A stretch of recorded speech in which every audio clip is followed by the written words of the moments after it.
art, she loved art. I think that's a sad part we'll never get to see where it would have all taken her. Eliane always wanted to do something big. You know, she wanted to be a lawyer. So Eliane loved studying. You see her all the time with a book, reading, you know, talking about justice, talking about things that she feels, oh, this person wasn't treated fairly. The final time that we saw her, 1:30 on the 26th of September, and she left the classroom, and the last word she said to me is, "Thank you, Mrs. Smith." And that was it. And she left.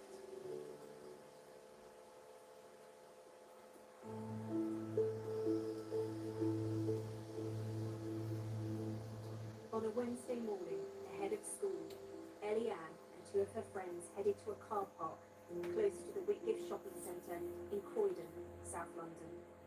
They were going to meet a 17-year-old boy called Hassan Sentelu. He was the ex-boyfriend of one of the girls. The plan had been to exchange back goods that we'd given in the relationship. It included teddy bear, it included some notes and some letters. But Hassan Sentelu had left home that morning without the teddy bear. He was wearing a face mask and 2 pairs of gloves. On arriving at the pre-arranged meeting point, the friend had bought this bag of clothes and it was given back to Hassan, but actually he'd arrived empty-handed. And there was a lot of, where are my things? And Eliane's actually made a comment, we're going to be late for school, we haven't got time for this. She's standing up for her friend. We want to collect the stuff from Hassan yet. We always have to interchange. She gets her stuff, he gets his stuff. He didn't even bring the stuff. And she simply run and grabbed the bag back. At that moment, Eliane was laughing. She was laughing, she found it funny, and one of the last moments that we see Eliane alive, she's smiling as she grabs the bag. This was no malice. This was trying to do what's right and get to school on time. And that obviously changed to horror. In only a matter of meters, she's caught by Hassan, who'd taken a knife from his waistband, and then he repeatedly stabbed Eliane. I got a phone call. I arrived in Croydon within half an hour, and I couldn't believe it. When I heard it was a girl, what was going through my head is why? Why? I don't understand why. Mersey Road is a main thoroughfare. You don't expect stabbings to happen in places like that. You just don't. We've got a hotel across the road. It's a link from East Croydon into Whitgift. People on their way to work in the morning. People on buses on their way to work. Children still on their way to school. You wouldn't expect something like that, especially in the morning. There were just so many people that witnessed and saw this heinous crime. After the stabbing, he runs away. What we've been able to do through tracking down and obtaining numerous hours of CCTV is we see him discarding items in the bin. We later find out that that's the 2 pairs of gloves and the face mask that he'd taken out with him. We see him continuing to run away, and he then tries to hide and dispose of the knife and other weapons in a front garden. Sentelu used his Oyster travel card to board a 1:30 bus. At 9:42, he changes buses onto the number 64. Eliane's friends, who had not only been with her but actually seen this horrific assault, even through their trauma, they were able to tell the police officers that arrived on the scene what had happened and who was responsible. And that bravery that they showed, as 15-year-old girls, was able to help us in locating him. That information was very quickly relayed over the radio. We had the absolute luck of an eagle-eyed officer simply seeing Hassan getting off of the bus. He was able to go up and challenge him.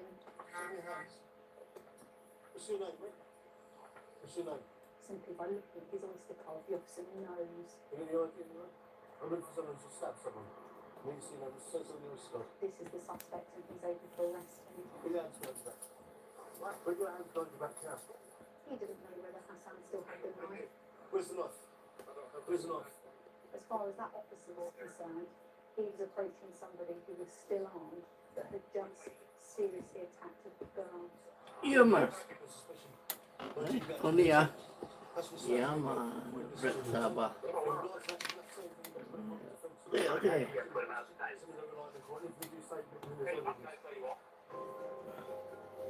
Back at the Whitgift Centre, passers-by had been desperately trying to save Eliane's life. We heard from the bus driver who ran to Eliane's aid, holding her hand saying, I won't leave you, you're going to be okay. I remember that bringing me a great sense of sadness, but also comfort to know that someone from the community of Croydon really comforted her in her last breath. Got met off a colleague who's a chief inspector. He said, mate, we tried. It's her fault. I looked at officers as they were in tears because they tried their hardest on him. They tried their hardest. One of the young girls was so, and then she was told that Ellen had gone. That young girl broke, and we had to try our best to keep her calm. Sonia, it was the most devastating thing I've witnessed in years. Eliane was pronounced dead at 9:21 a.m. That news was relayed to the officer who was arresting Sotamu. It's murder, right? Under us for murder. My sister called and said something bad has happened to her, yeah. So I said, she's in school. So what do you mean something bad has happened to her? What, in the school? And she said, no. At the Woodgate Centre. The news that a young girl had been stabbed reached other family members, but they didn't realise the victim was there. Broken. To hear that a 15-year-old girl had been killed in Croydon. And I remember just paused and just really felt for the family, you know, what they must be going through and so on to hear that. And then I started getting phone calls and I picked up to my sister and she told me that Eliane is dead. I remember I just froze. You know what? I just weeping. I went on the internet because that's the only thing I could do. And it says a girl MMI. has been stabbed in Croydon. The impact it had on school.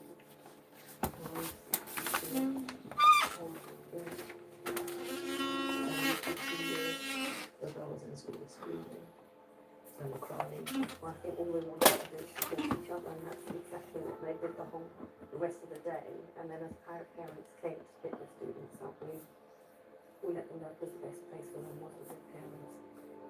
I saw my sister with the police and I knew that the worst has happened to her family.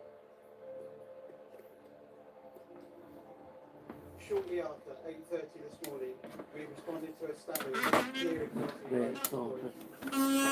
Our officers were on scene within 2 minutes of the call being received. They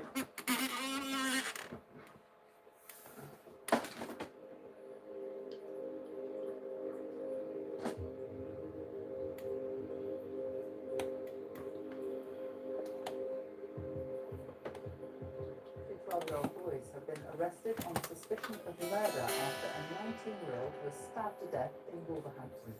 Every day, wake up, you cry, you go to the bathroom. The time you wake up, doing anything, my mind on him. It's been like on like it's been in a dog or something, you know. It's good though. I couldn't believe that the much of the children like that much of like that. I couldn't believe my skin just, get cold when I see that much of it. Think about the circumstances that led to two 12-year-olds mooching around the park with a knife nearly as long as their legs, and then I feel sad about it. I think, what's gone wrong. Well, the two boys who cannot be named are believed to be the youngest people convicted of murder since James Bruce's killers were detained in 1993. He died innocent. And I lost my son.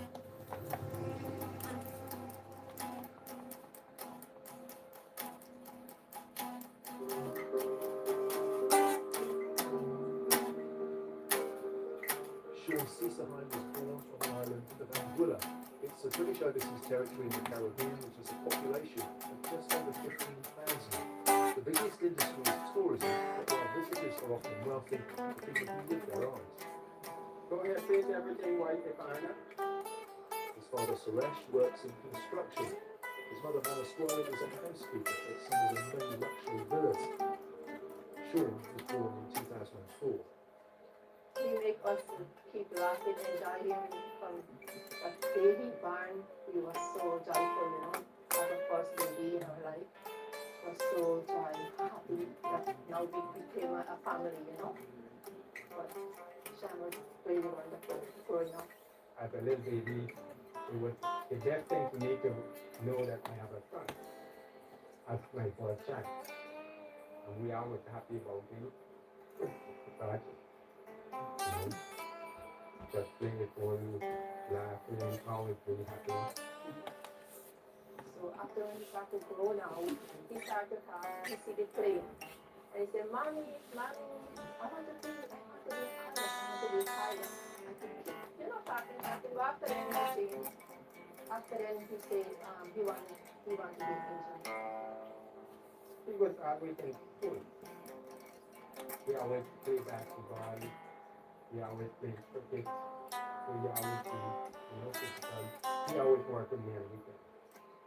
And he decided he wanted to be an engineer. He said, Daddy, I like the work you do. I want to be an engineer. I want to be an architect. I want to help you out because I build out some foundation. He said, we could work as a team. I draw the plans. You read the plans and build the house.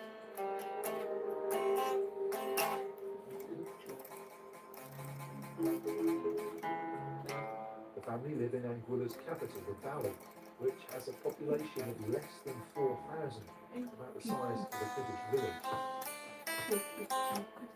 Sean loved playing basketball. This was one of the many courts he played on. Sean was a lot of fun. Initially when I met him, he was very quiet. And then as we got to know each other, he came out more. He liked to joke around a lot. He was like an older. I liked him. Basketball was a good escape for him. That was his happy place. He liked to be on the court. He started being a very timid player. Not because he couldn't play, but he was a shy person. He was afraid to really express himself on the court, but as he grew in confidence, he showed what he can really do on the court. But it was a basketball injury that set in train a sequence of events that would ultimately have tragic consequences. We always in fighting and fighting. I said, how did I play? I got hit when I was playing basketball. He'd suffered a very serious injury, a detached retina, and travelled to the United States for surgery. But his visa ran out, so in 2023 he came to the UK for further treatment. I think when Okay, he left Philippine here, song. he was Anak. in the UK, his plan was to Finger make style. the most of it, like to take advantage of the opportunity. At that time, he was living in Birmingham. I went there, spent a few months with him, and made sure the surgery done and everything done, and then I came back. Things were looking up. But, that was his happy place. He liked to be on the court. He started being a very timid player. Not because he couldn't play, but I think being a shy person, he was afraid to really express himself on the court. But as he grew in confidence, he showed what he can really do on the court.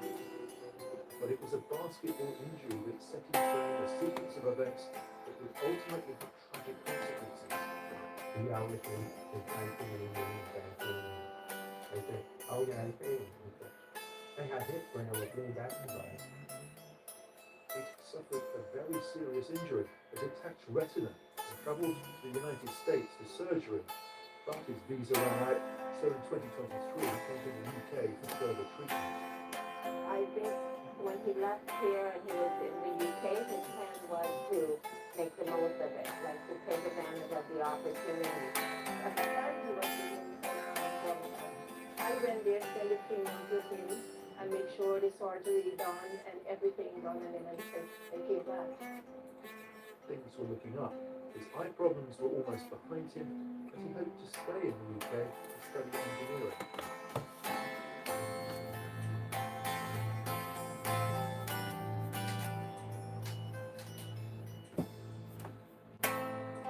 On November the 13th, 2023, Sean and his childhood friend, Darren Harrigan, travelled from Handsworth in Birmingham to meet some other friends in Wolverhampton.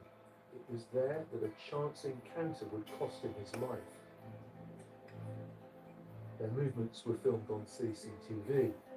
First travelling by tram, then walking to the Stowlawn playing fields. They stopped at a nearby shop to buy some drinks. This was the last image of Sean alive. They returned to the park and walked past a bench where two young boys and two young girls were sitting. There was an altercation. It's not known what caused it, but it was more than likely over something trivial. One of the boys produced a large machete. As Darren and Sean tried to escape, Sean fell and was repeatedly stabbed by the two boys. He died where he fell. I was the on-call homicide team investigating officer on the 13th of November last year. I received a call telling me that a young lad has been stabbed in Wolverhampton and that he unfortunately passed away. When I got there, I learned that the young man who had died was called Sean Ceasahai. I also learned that friends of Sean had rang his parents back in Anguilla and they were actually on the phone to them there and at that time saying Sean's been killed. I get shocked. After I hear that call and say Sean gets stabbed, I don't know what happened after. I think maybe I threw the phone down. I can't remember what happened. I left in shock. Because what Sean gets that? She started to say, Sean gets that, and she started crying. So I took the phone to her, and I asked her, I said, what happened? She said, Sean passed away. I said, you sure that Sean passed away? She said, Well, I dropped. I just dropped. I couldn't believe that when my husband said Sean passed away, Sean said, I don't know what happened after. I had my sister, and the next sister was here for the from my dear. And they all started crying. Well, what happened? What happened to my son? Why that happened? And then someone just come and took his life away, just like that.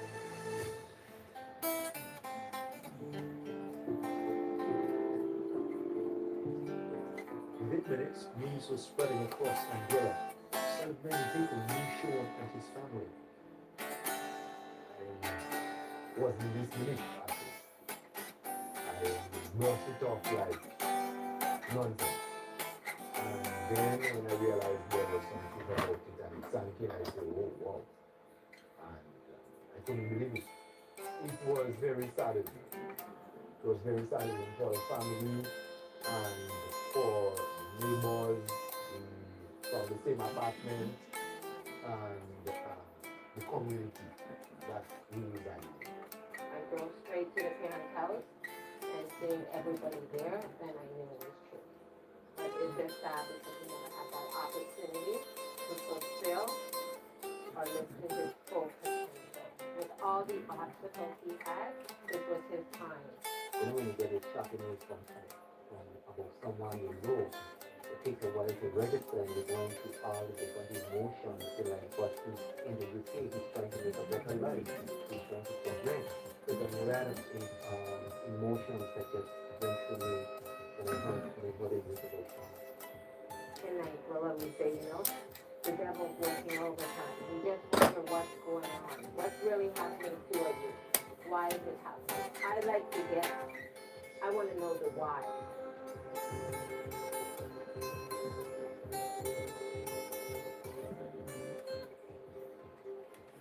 My team would hit the ground running, we were doing the solid building blocks of an investigation, following up on CCTV, following up on witness accounts, house to house. The first priority of my investigation was to identify the suspects.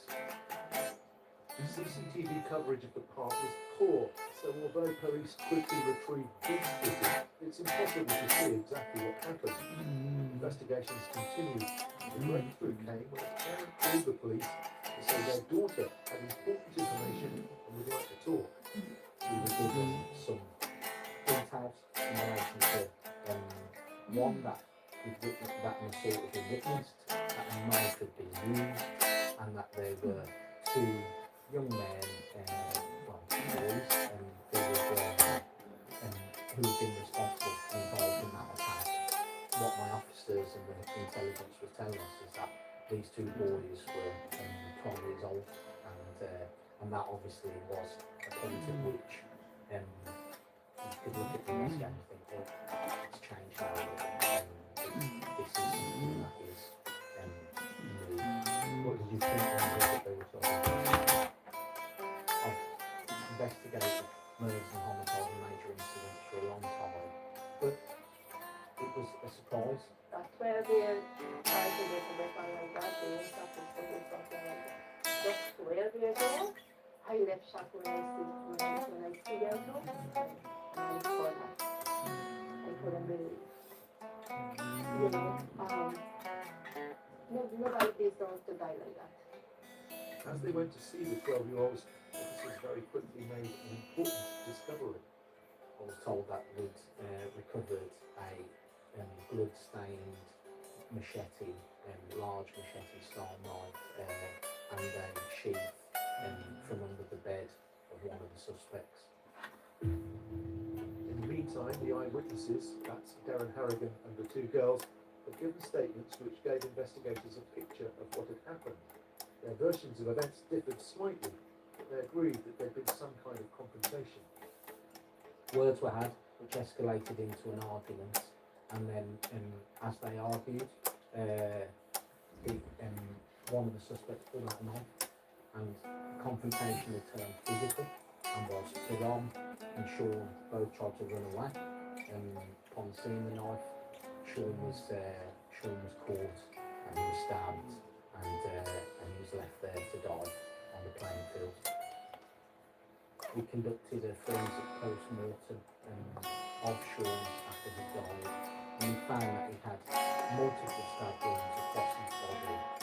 Significantly, he had a large stab wound in the back of his foot that had actually cut into the bone and left a burn, and he also had in his back a 23 centimetre deep stab wound which went through his chest and pierced his heart.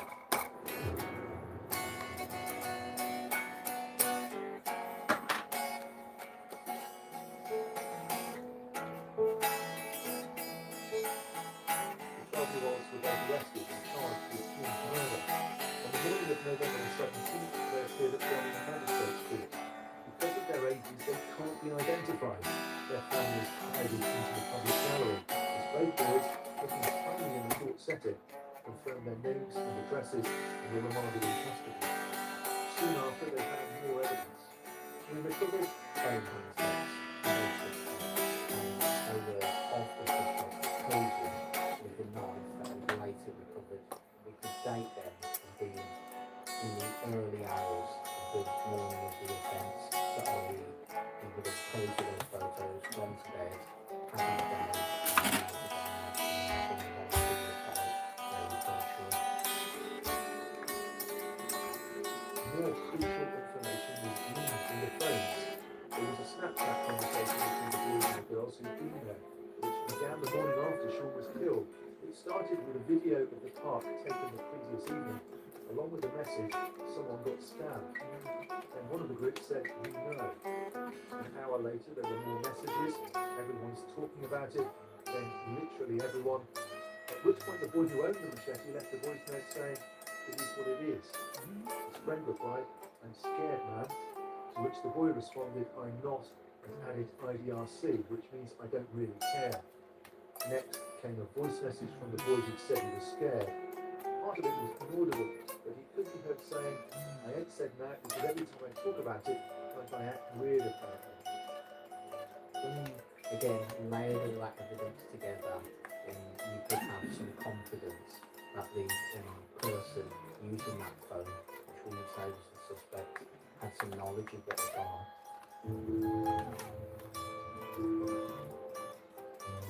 It was 12 days before the CISA Highs could make it to the UK, but when they arrived, they went to Snow Lawn and held a candlelit vigil for Sean.